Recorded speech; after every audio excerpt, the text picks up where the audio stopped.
You are welcome to the third episode in this series, How to Leverage Time at Work. Kingdom strategies on how to leverage time at work. Today, I want to talk to you about time blocking. Time blocking. I've had sessions with people, and I realized that different things work for different people. There are some people that there is no how they can break their days into, okay, this time and this time I'll do this one, and they can't function like that. So just like different people have different ways of learning. Some are visual, some they just need to hear, some has to be hands-on, and all of those things. Also, different people have different ways of managing their time. However, they will still be able to manage their time. It might not be the conventional way of slotting it out, but there's something that works. And so I'm going to give you something that is a bit flexible, that I think virtually maybe more people than not will be able to work with, and it's going to help your time management at work and generally.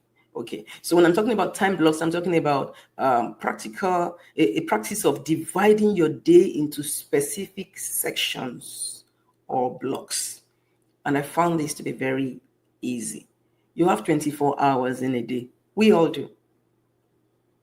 And that's amazing. God is not partial, right? God is not partial. We all have 24 hours to invest, to save, not to squander. Okay. So there are 24 hours in a day. I personally believe that 10% of your day should be, just listen. 10% of your day should be given to God. That one. And you know one thing that makes it this smart is once the root is holy,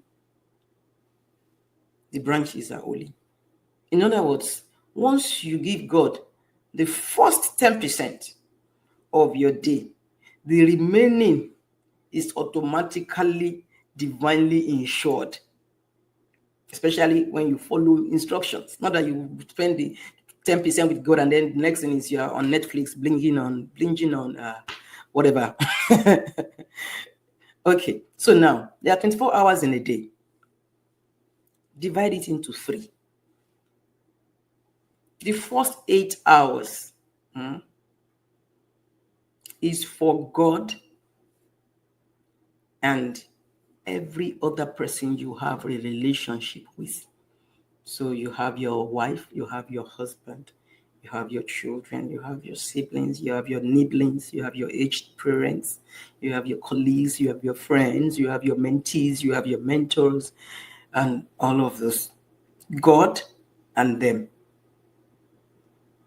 Now, this is not cast in stone. So you might not even expend every of the 8 hours on them, but hypothetically, 8 hours is for God and for other people. Okay.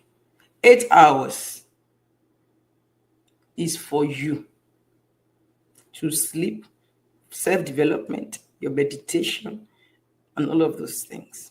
Take care of yourself. You want to fulfill your purpose here on earth. Take care of yourself. Spirit, soul, and body. Take care of yourself. Take care of yourself. If you need a session, a pampering session, book a session on livingrewithsoja.com. I will show you some things. Take care of yourself. See, if anybody dies here, that person is gone.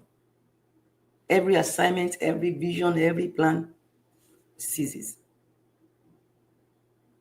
Take care of yourself. So the first 8 hours, God and every other person. The next 8 hours for you. Sleep, exercise, study, all of those things you need to do for yourself. 8 hours. Then the remaining 8 hours for work. And I want to specifically address 2 categories of people this afternoon. There are some that you work for yourself, you're self-employed.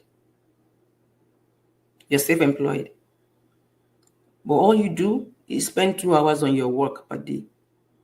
Permit me to use this word very carefully. You're not serious.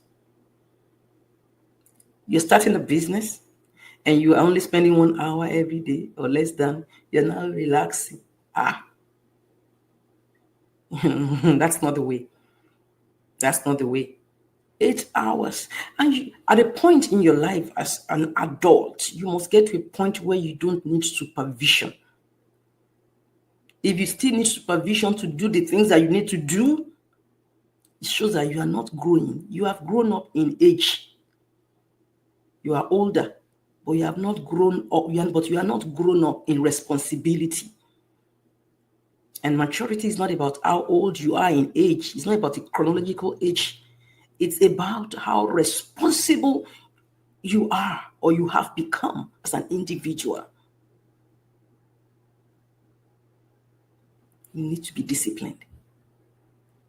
If you want to get anything done, you want to go anywhere worth the while, you need to be disciplined, and you require lesser and lesser of supervision. Not baby. I know some people need to grow into it, and it's okay. Just make sure you're working on it. I take accountability sessions. There's some people that report to me every month. This is how I've gone, this is how I've gone. But they are growing. I don't expect them to continue to do that with me forever. At some point, they must become self-accountable.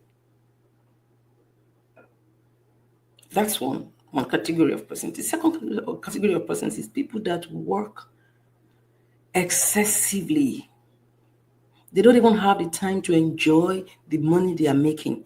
I understand if you are in debt and you want to quickly do some things, or you have a project, you want to quickly gather some, I understand that. But that cannot be your normal way of life. You don't want to drop down dead. And it won't be the devil.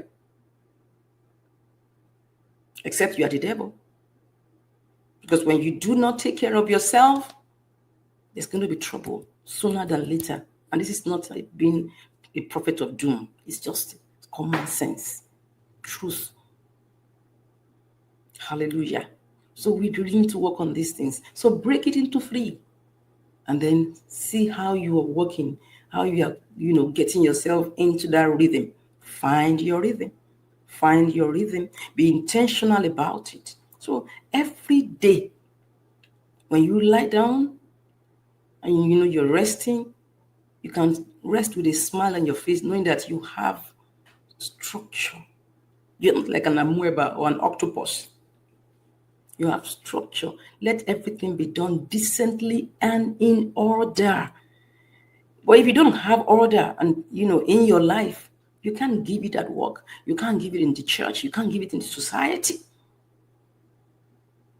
And when you have order in your life, it's going to affect your productivity at work. Okay?